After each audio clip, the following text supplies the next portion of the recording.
Gagal maling helm, dua pria ini berujung dilempar piring kaca berisi nasi panas. Dua pria yang diduga mencuri helm berakhir dilempari nasi panas. Aksi tersebut terekam dalam video yang tersebar di media sosial.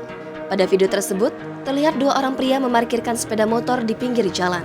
Salah satu di antara pria tersebut turun untuk masuk ke sebuah rumah. Sambil sesekali menoleh keadaan, pria tersebut masuk. Pria berkaos oranye itu ternyata membawa sebuah helm yang diduga ia curi dari rumah tersebut. Namun sayang, belum sempat melajukan sepeda motor, sang empunya rumah sudah keburu keluar dari rumah. Dengan takut, akhirnya si pencuri helm meletakkan kembali helm curiannya ke tanah sambil ngacir dengan sepeda motor.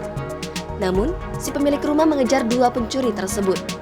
Tak hanya mengejarnya, pemilik rumah melempari pencuri dengan piring yang berisi nasi panas. Video yang beredar di media sosial itu tentu mendapatkan berbagai respon dari warganet. Menurut keterangan akun, peristiwa itu terjadi pada Jumat 25 Februari 2022 di Jalan Semangga, Merauke. Rumah yang dicuri juga merupakan toko alat pancing. Jangan lupa subscribe, share, komen, dan like ya!